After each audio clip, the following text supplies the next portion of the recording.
entering as a subcontractor. Again, this would give you some initial experience, and then when you have implemented several contracts, acquired portfolio, acquired experience, you might consider also to start to participate in the tender procedure as a general contractor. And of course, the consortium model is fully possible. You can try to participate in the tender as in the group of companies as one of the several companies responsible for the contract implementation. So overall, it might be a good idea to start gradually and then step by step increase your presence into the EU market. What are the most frequent mistakes? Because you will kindly agree that it's always a disappointment if you make your bid, if you participate, and then you find out that the bid is rejected for some reasons. So it's better not to make those mistakes. So first of all, there might be some issues regarding the qualification. You know, the tender documents ask different requirements regarding the financial standing, regarding the experience, regarding the staff, regarding the equipment. And EU law, of course, provides some safeguards. So the contracting entities cannot ask for unproportionally big experience or turnover. But still, if some requirements are made in the tender documentation, you have to comply it. If you are unsatisfied with the requirement, you need to submit a complaint to the respective review body. What you cannot do is not to comply with the requirement, but hope that somehow you will still be admitted. This is not the best strategy. You must comply with the requirements. And the same relates to the technical requirements, or as we sometimes call them, terms of reference. In order for your bid to be admitted, you need to be fully compliant with technical specification. And I guess it's the same as in the procurement here in Ukrainian market. And then also, it's a good idea to pay attention to the formalities. Sometimes you will be asked some particular type of signatures or maybe to translate some documents. Even sometimes those requirements might seem bureaucratic or a little bit too much. Still, it's a good idea for the cost-benefit perspective to try to comply with them in order not to have some surprises later down the road. However, there is a tendency in the EU to reduce the bureaucracy, so we hope that you will encounter these requirements less and less. So, to sum up these ideas, take care about the compliance of your offer. Overall, indeed, when you prepare to enter into procurement markets of the EU member states, start with your rights, consider the government procurement agreement, consider the rights stemming from the EU association agreement, and of course consider watching our online course, because it will give you a very good and useful advice which will help on your chances to win the contracts. Especially turn your kind attention to the Module 6 about your right to compete, and also some legal safeguards that you will have. And also to Module 7, you will then see in the Module 7 the information about the tender portals with the tender advertisements. Because we know that in the procurement, everything starts with the procurement notice. This is where you first learn about the tender opportunity. And the first step for you to enter into EU market would be to follow the tender advertisements in the EU platforms. Overall, we know in life and also in the procurement, we don't have to learn from our own mistakes, which tend to be expensive. Better learn from the expert advice, use the online course to turn your rights stemming from the GPA, from the EU association agreement, to the successful tenders and the growth for your business. Thank you, and I wish you the best luck in your exporting efforts. Публічні закупівлі – це не лише про правила і процедури. Це про можливості, про стабільні контракти, про масштабування бізнесу. Онлайн-курс «Як досягти успіху в публічних закупівлях. Гід для бізнесу» – це логічне продовження циклу навчальних програм, що охоплюють основні аспекти роботи у сфері публічних закупівель для різних учасників процесу. Курс реалізується за ініціативи Міністерства економіки, довкілля та сільського господарства у партнерстві з програмою EU4PFM та за фінансової підтримки Європейського Союзу. Чому цей курс має реальну цінність для бізнесу? По-перше, швидкий і впевнений вхід у сферу закупівель. Ви зрозумієте правила гри, логіку процесів і ключові рішення, які впливають на результат. По-друге, зменшення ризиків і типових помилок. Готові алгоритми роботи з документацією, вимогами та строками дозволяють діяти впевнено і без зайвих втрат. По-третє, сильніші та конкурентніші пропозиції. Ви навчаєтеся готувати тендерні заявки, що відповідають очікуванням замовників, а не формальним уявленням про ідеальну пропозицію. Курс формує стратегічний підхід до участі в закупівлях. Ви вчитесь обирати саме ті можливості, які справді варті часу, зусиль і ресурсів. А для бізнесів, які дивляться ширше, курс дає орієнтири для виходу на ринок міжнародних закупівель. Як досягти успіху в публічних закупівлях? Гід для бізнесу – це практичний курс. Не абстрактна теорія, а реальні бізнес-ситуації та рішення в умовах обмеженого часу, жорстких вимог і конкуренції, кейси, ситуаційні запитання, рефлексивні фідбеки. Усе працює на те, щоб ви одразу співвідносили матеріал із власною практикою. На старті курсу інтерактивний тест допомагає визначити рівень готовності бізнесу до участі в закупівлях і зрозуміти, на чому варто зосередитись саме вам. Зрозуміла структура і логічна навігація курсу дозволяють чітко бачити, де ви перебуваєте, навіщо вивчаєте конкретний модуль і як це застосовується в реальних закупівлях. Після завершення навчання ви отримуєте сертифікат і цифрові бейджі, що підтверджують набуті компетенції та професійний розвиток. Готові скористатися новими можливостями для розвитку бізнесу? Реєструйтесь на курс уже сьогодні. Навчайтесь із Прометеус, першою і найбільшою українською платформою професійного розвитку. Творимо майбутнє, де якісна освіта доступна кожному.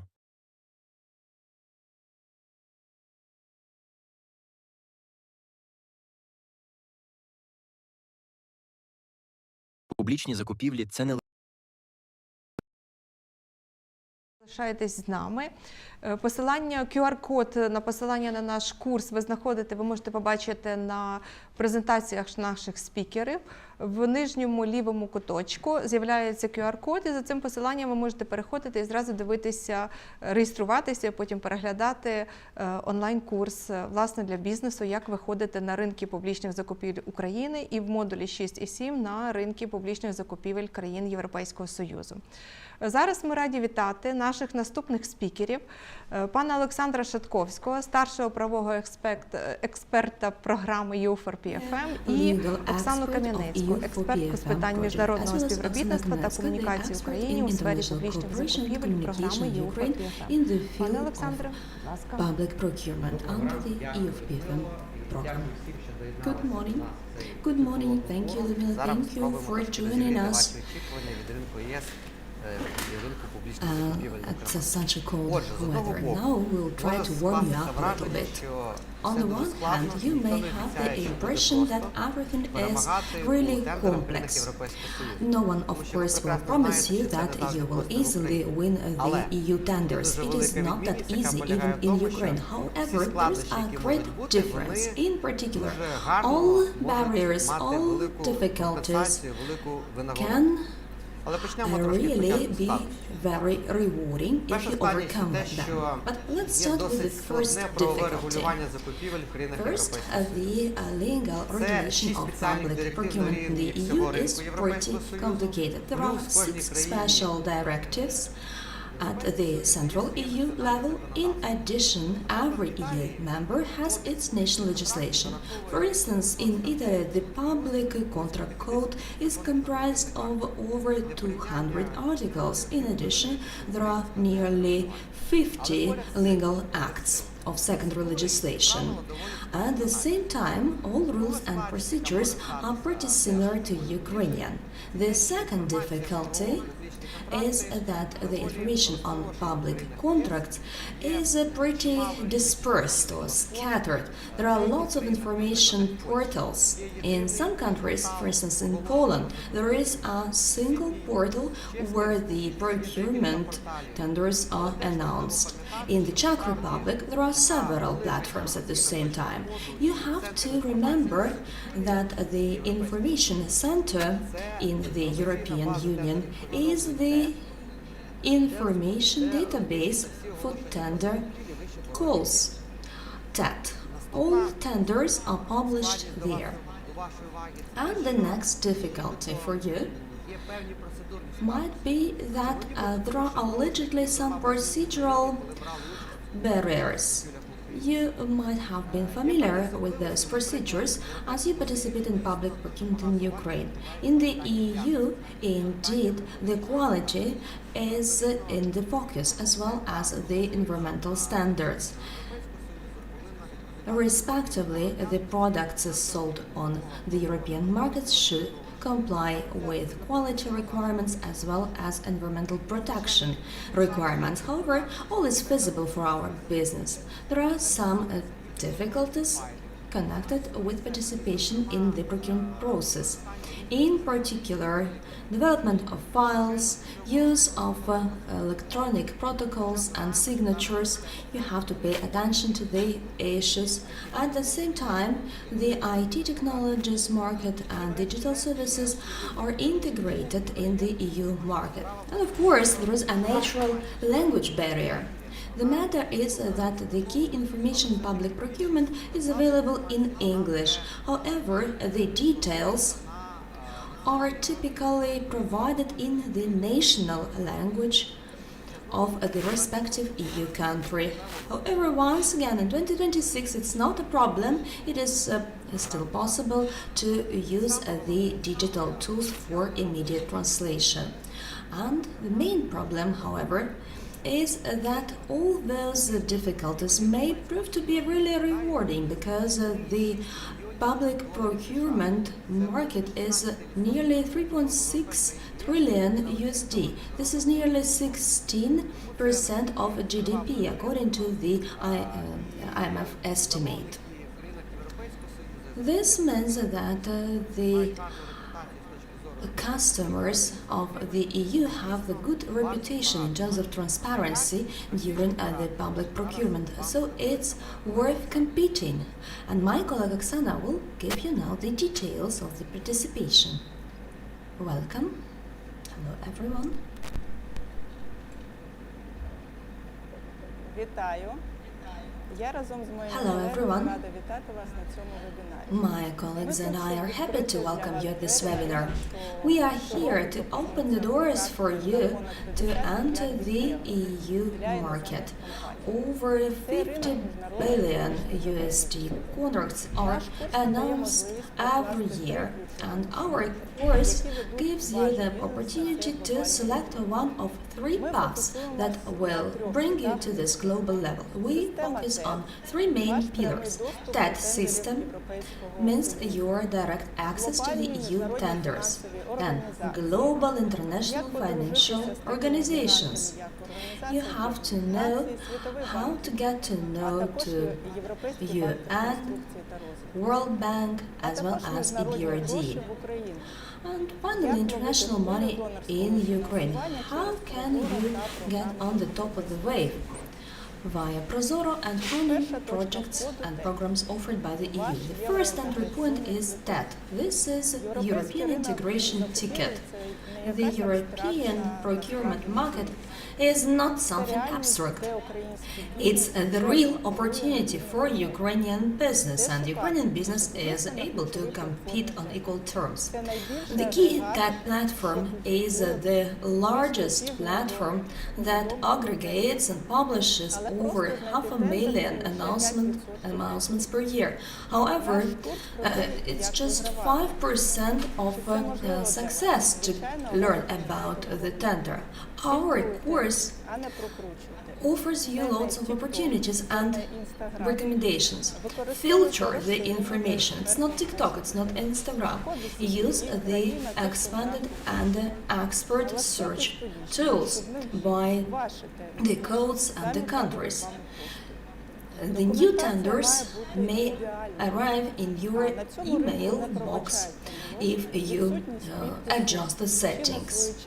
Pay attention to the details such as timely submission of the documents. If you do not submit them on time, you will be automatically rejected. You have to keep this in mind.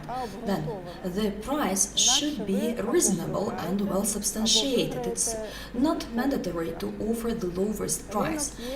Otherwise, you will just lose the tender. The market is open, however, the one who reads the rules is able to win.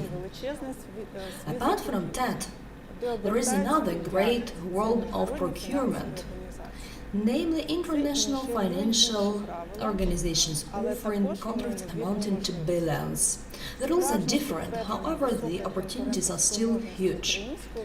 High level of competitiveness of Ukrainian business is proved by the success of our IT industry, funded by the international financial organizations. For instance, the key digital solutions and platforms in the area of public administration. World Bank, USAID and EBRD support those projects. The majority of contractors under those projects are Ukrainian companies. The first step is the registration as a supplier. Yuan procures goods and services amounting to over 25 billion USD annually. This is your starting point. This is the global marketplace of the UN or UNGA. There are 3 levels of registration that shouldn't be overlooked. And the largest the amount of the contract is, the more strict are the requirements. The risks have to be assessed meticulously. It is important to study the framework program of procurement in order to understand what procurement method, either national or international, is applied to this or that project. EBRD publishes also hundreds of contracts on an annual basis, mainly in the field of public sector. Look for them on the portal Public Procurement, digital procurement. The competition in this case is sometimes lower than in the EU market. However, it is important to strictly comply with the internal regulations and policies of those organizations. This is your only way to win the contract. Now, the most interesting thing. How can international money enter Ukraine? This is the most dynamic direction. Here we see 2 main pathways, which entail huge amount of work for you. In particular, direct procurement conducted by such organizations as UNDP. They have their own internal rules and you can read them on their website. Another pathway is ProZorro or EU programs. Here we have the donor procurement module. Using the ProZorro system, donors use our ProZorro platform you are very well aware of. However, they pose their own additional requirements. The main aspect is as follows. When we work with the EU or EBRD funds, for instance, under the Ukraine Recovery Program, we have to keep in mind that, in the first place, the international agreements or European Investment Bank rules apply, and they prevail over Ukrainian law on public procurement. That's why you can be exempt from a VAT under the EU support program.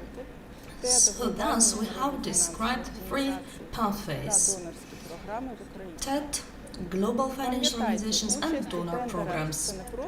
Please keep in mind that this participation in tenders is about clear strategy of pricing and fine-tuned governance. Even though you may not be yet ready, you may participate via consortium, as a subcontractor, or through the lots. Thus, you can accumulate some experience and prove that you are a reliable supplier. That's it from me. I am ready to hand it over to my colleague Alexander. Thank you, Oksana. Altogether, we have found out that procurement in the EU are extremely thrilling and attractive. We can also refer to the advantages of Ukrainian business. Ukrainian business is highly adaptive. Additionally, Ukrainians are courageous and they are ready to protect their rights, which is proved on a daily basis. Any other country in the EU can boast of such an amount of complaints related to the procurement. In Ukraine, over 10,000 complaints submitted to the Anti-Monopoly Committee, and 75% of those complaints typically are resolved positively. In the EU, the number of those complaints is much lower. At the same time, the level of satisfaction is lower as well. It's for about 50%. In our course, we explain how you can protect your rights efficiently. In fact, it was a brief preamble. If you join the course, you will get more information, step-by-step instructions, and case studies. Due to this information, you will be able to successfully participate and win the tenders announced by the EU. Please join and win. Dear participants, thank you for staying with us. So once again, let me remind you of this survey offered for our YouTube spectators. In the right corner, you can see the link to this survey. Please do not hesitate to fill out the form. Several participants have already completed the form, and please be more active and finalize this survey.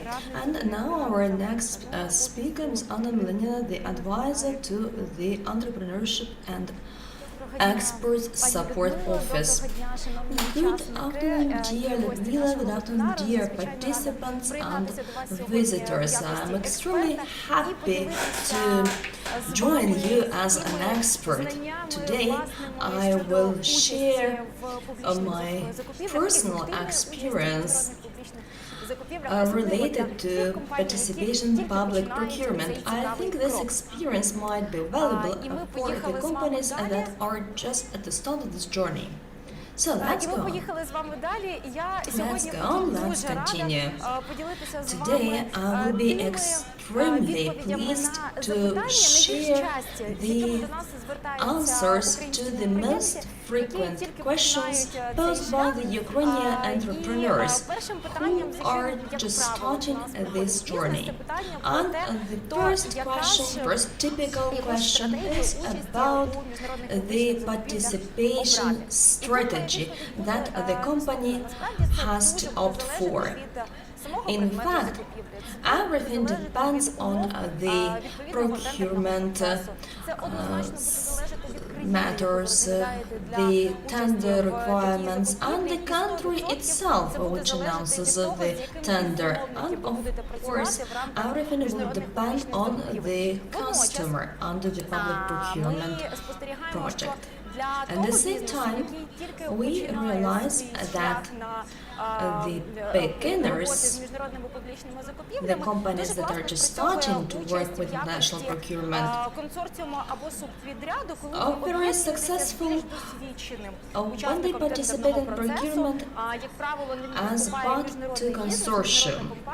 Typically, an international company or international business plays the leading role. It administrates the entire process. Such international company might be a very active participant of the process. Most likely, it's your international partner that will ensure your victory, that will ensure that the tender will be awarded to you. Thus, you can be efficient in this tender process. It is obvious that the practical situation proves the theory best of all. That's why let me share the story of a real Ukrainian company that participates in public procurement as a consortium member or a subcontractor when working with a big international partner. This is a machine building company, and I have to inform you that it's a very active classical exporter. At the same time, they use the tender procedures. They independently select the tenders they are interested in, and then the company offers its international partner to participate in the procurement process. At the same time, this international partner plays the role of the key tender participant within the consortium. As a result, the company signs a contract with an international customer. Then the company receives a certain share of the contract it is interested in. And finally, which is most important, the company extends its portfolio by means of the implemented project. It's very important to have a positive track record. It's important to demonstrate the projects you have already implemented. It's really crucial, and today we are going to discuss it from the point of view of your qualification as tender process participant. And another highly important issue. Please be very meticulous when studying documents for each tender. You may ask about procedures, about deadlines, about the formats for submitting your tender proposals. You may be interested in the requirements for the procurement product itself. You have to provide answers to each and every question, and the answers are found in the tender documents. So please keep in mind that tender documents are your Bible, and you have to be guided by it in every tender process. If you are just starting working on the international tenders, let me recommend you the following. Please do not submit the documents immediately. Study the tender documents and develop your action plan in line with those requirements. Thus, you will be able to realize whether you comply with this particular tender's requirements. Then you will be able to evaluate whether your company is ready to participate in tender and administrate the project if you get an award. And finally, you will be more experienced than participating in the next tender. Accordingly, you will be more mobile when you will be making strategic decisions on participation in new tenders. It happens frequently that tenders related to the similar products are characterized by similar requirements and tender documents. And another important aspect, it is always possible for tender participants to ask questions and address them to the customer regarding the tender documents. If you ask the questions, thus you demonstrate your interest to the customer, you demonstrate your loyalty on the one hand. On the other hand, the answers you receive enable you to understand your potential partner, to know your customer, to realize the needs, and therefore you will be able to adapt your tender proposal in order to be really lucrative for this customer. So please use this rule, but remember that you have this right not during the entire period of tender. This right can be exercised by you during the half of the period. So typically, after the 20th day of the tender announcement. Anyway, the information is provided in the tender document. So once again, let me emphasize, please study the tender documents thoroughly. This is your main objective during tender process. Let's go on. And here I'd like to note a few issues to simplify your preparation and to make you simpler. And that when you move along the specific procedure, you have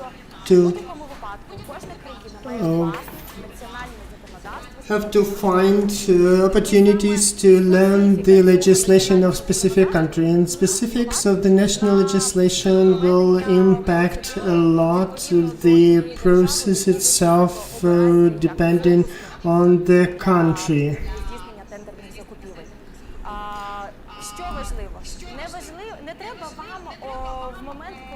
So what is important? It is important when you see an interested tender from Spain to start studying the national legislation on procurements. It is important for you to download tender documentation, and then in tender documentation you will find all the aspects which are available in the national legislation, which the procuring entity is going to take into account within this procedure. On one side, the national legislation is very important because it outlines the requirements. On the other side, you have to study tender documentation.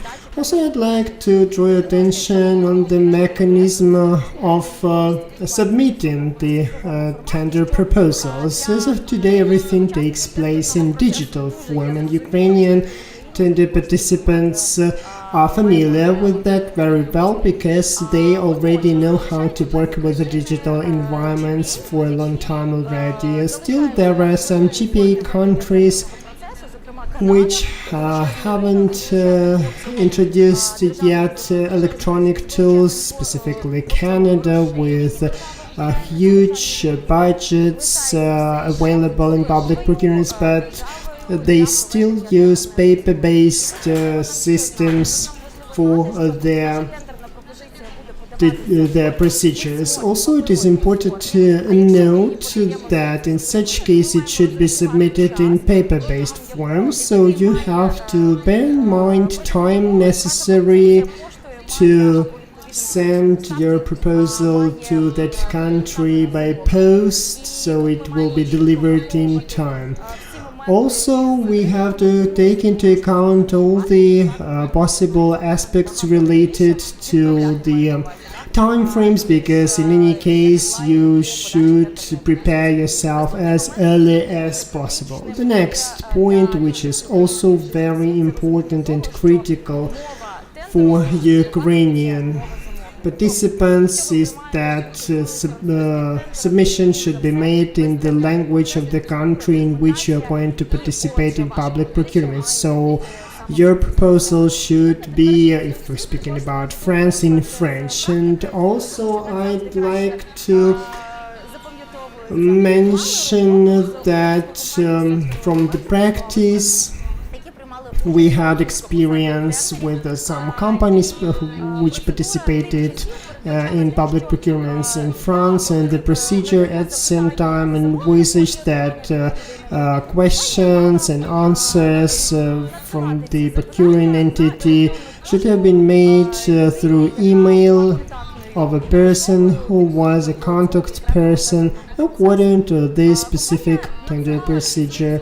And the company sent all its questions in English, and then they referred to us and said, well, GPA rules are not working because we are sending questions for 2 weeks already and haven't received any answers. So we have investigated the case, and we suggested them to use translation to translate questions from English into French. They used Google Translate because ChatGPT didn't exist at that time, and they translated the questions into French and received answers in 2 hours afterwards.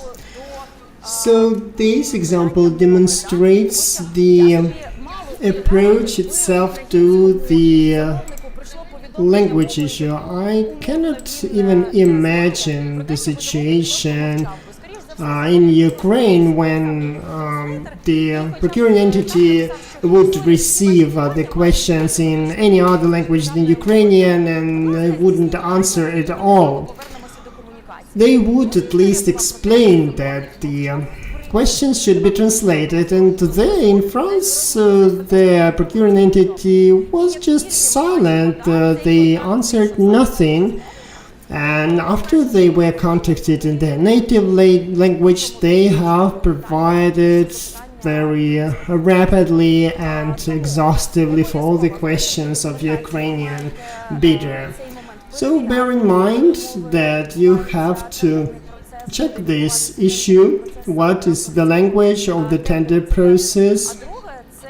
This is the first point. And the second point for you, it's a very good hint on your strategy, because it will help you to understand what tenders you can consider to participate in, what not, depending on the country.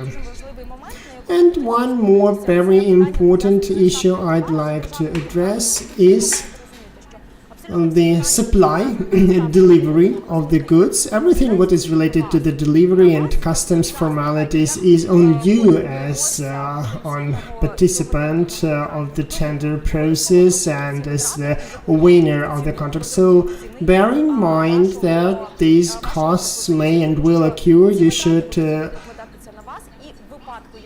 definitely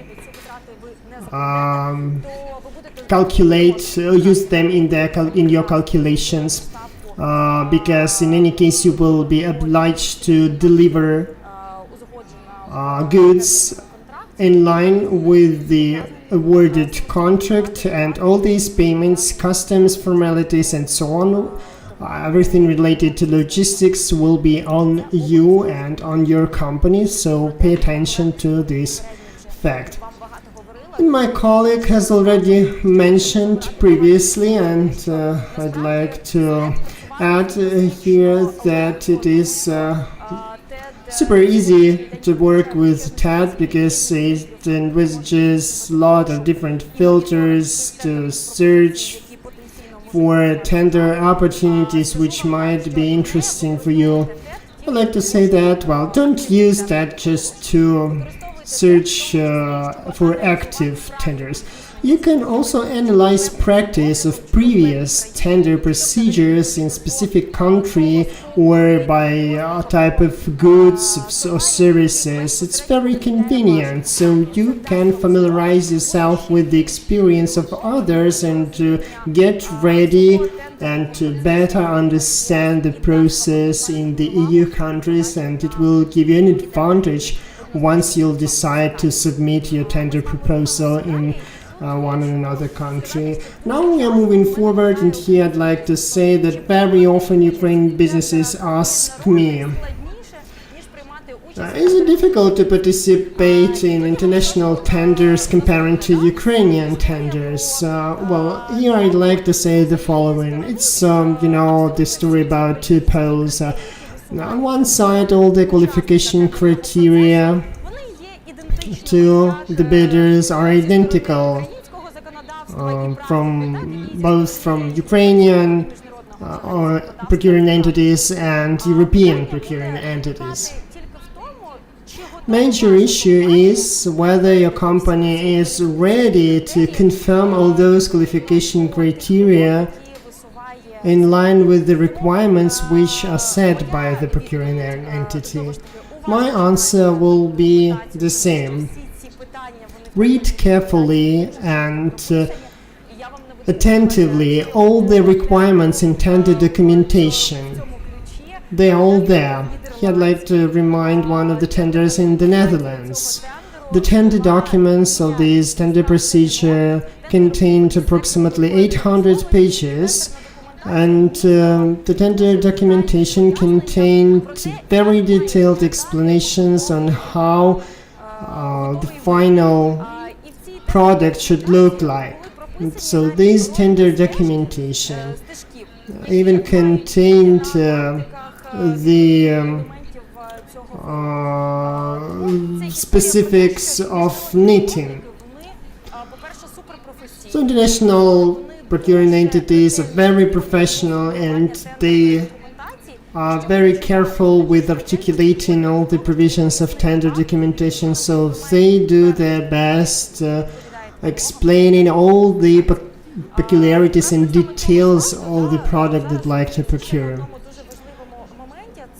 Also, I'd like to draw your attention to another important aspect. This is the point on satisfactory financial and economic standing of the tender. I know that there is practice. If there is something not going smoothly in Ukraine, they look for opportunities abroad. So this aspect of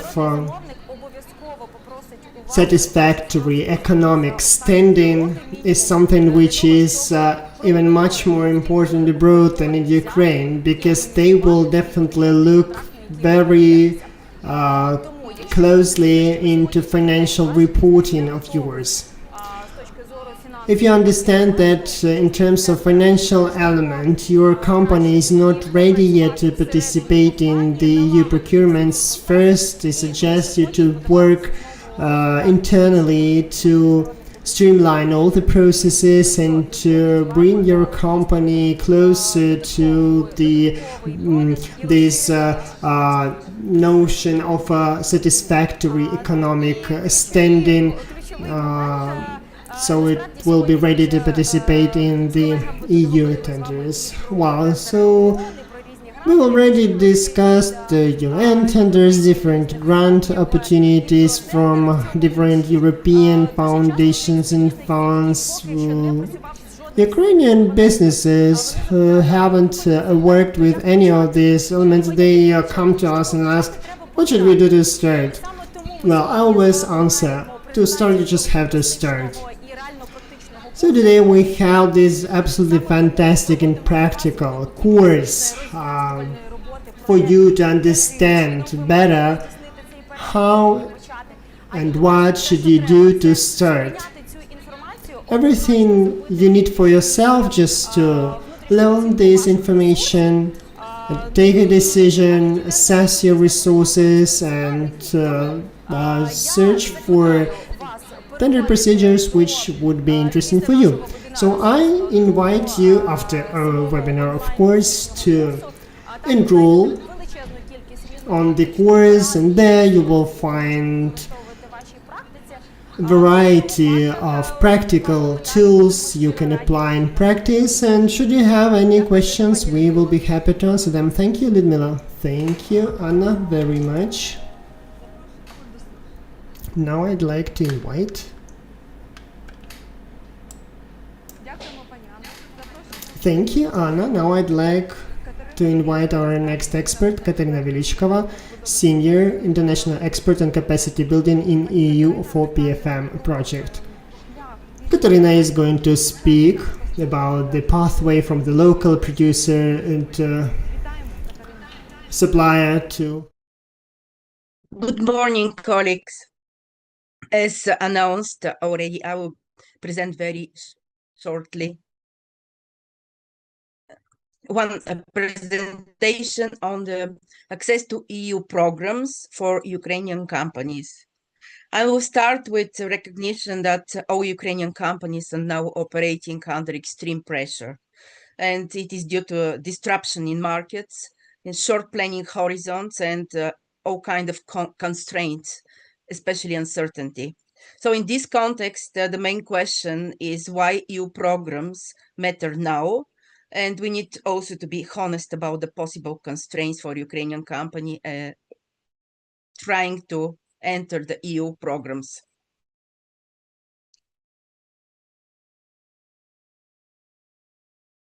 So the first important thing to consider is that EU funding programs are not designed as charity or emergency support. They are market-based instruments that finance innovation, infrastructure, and partnerships. The focus is different for different programs.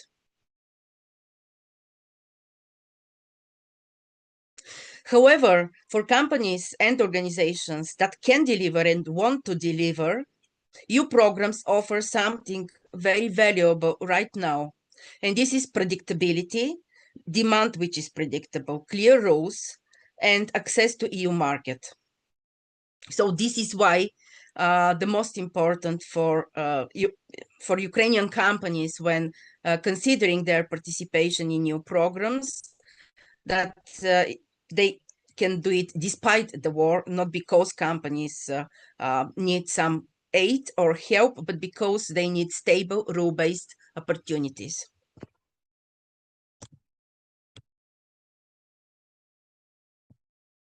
So from the business perspective, EU programs offer a lot of advantages, but the four very concrete benefits in this situation can be formulated as: first, the budget constraints do not exist in EU funding.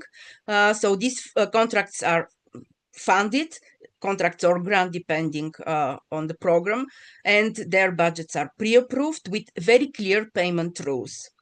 The second very important advantage is that they give access to EU clients and also allow for partnerships. They give access to partners, EU partners. Very often this is first time when Ukrainian companies establish partnerships which can be further developed. The third is increasing credibility of EU companies that participate and decide to participate in EU programs.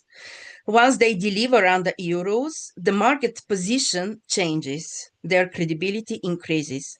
And fourth, this is integration into the EU value chain, especially for small and medium enterprises. This is very valuable. So many companies discover that EU-funded work becomes a reference point that opens doors for the future. Which are the programs for which Ukrainian companies are eligible at the moment? So these are Horizon Europe, which supports R&D, innovation, digital, green technologies, and Ukrainian entities can apply directly. More information about these possibilities and actual bids are provided in our training materials within the online course. Next is Erasmus Plus, which funds training, skills development, education-related services. Again, information about this program, how to bid, which are costs, and when you can, where you can find information is provided in our online course. Life program focuses on environment, climate, and energy solutions, when Creative Europe supports media, culture, and creative industries. In cross-border cooperation or Interreg program, opportunities are offered for companies to work with EU regions. So this is more for companies which are established in regions which are bordering EU member states. And the key message in for all these programs, some programs I do not cover in this presentation, but information is provided in our online course, is that these programs are open now, and you have to take a look and follow all codes for proposals that are open on in internet. So now I will focus on what successful companies should do. What companies should do in order to become successful in EU programs. So successful companies should not focus on their growth. Then they're bigger or small, better prepared. So they don't chase every code. They prepare for the code that is for them in advance. This is very important. So the first is preparedness. Then they invest in their financial control, procurement, compliance, and reporting system. This is important in terms of avoiding any possible irregularities and issues with auditing.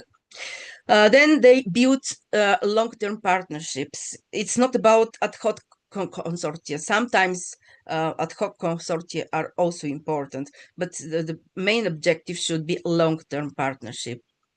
Then they understand your procurement and grant rules. This is very important from technical point of view, because the technical specification and the technical proposal is not the only important. Compliance to rules and provide for more. Then the most important thing is that EU funding is a market with rules. So they should understand these rules and prepare to adjust to this. It's not lottery. That's that often the biggest difference between safety and frustration.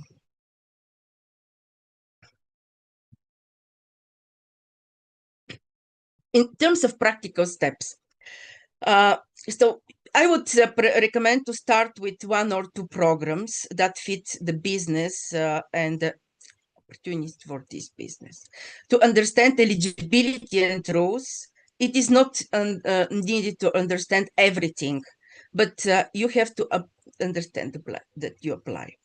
Then you have to decide whether you would like to apply alone or you prefer to have partners. So between partners or row in the consortium. Then it's very important to prepare. In this regard, you can use materials, templates, and guidelines, which are provided in our online course, but also additional materials and instructions are provided for each of these programs by the program authority. So they cover all practical details, and also they do it step by step, which is important for you to be prepared. Apply. What is the important? You apply, you learn, and you improve. So even if you do not win, it is important that you improve your capability for the next bid.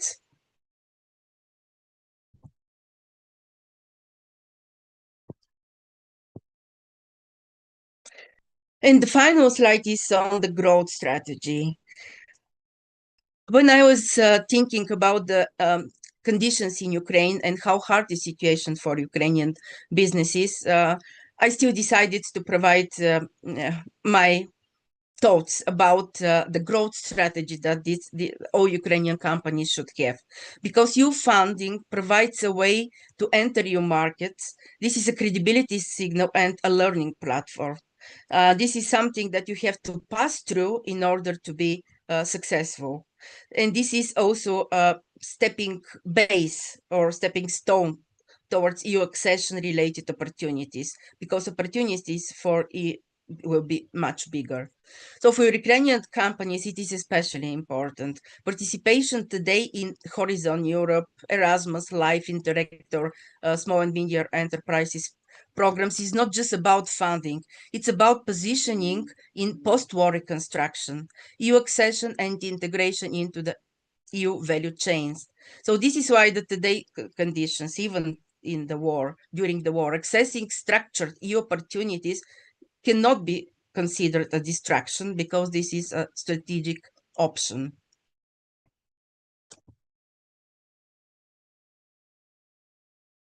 Thank you for your attention.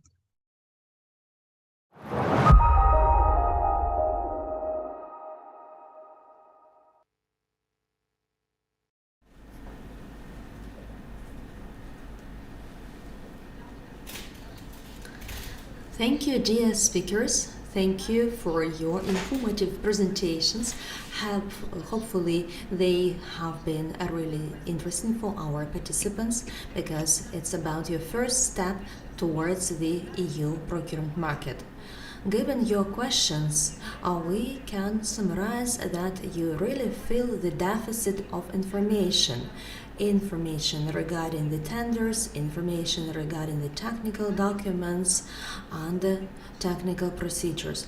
More details you can find in our online course. Hopefully it will be really valuable for you and will be your first step towards the EU procurement market. This is an open market. It's a stable market, although complicated. However, it's worth considering participation because later on you will be able to succeed.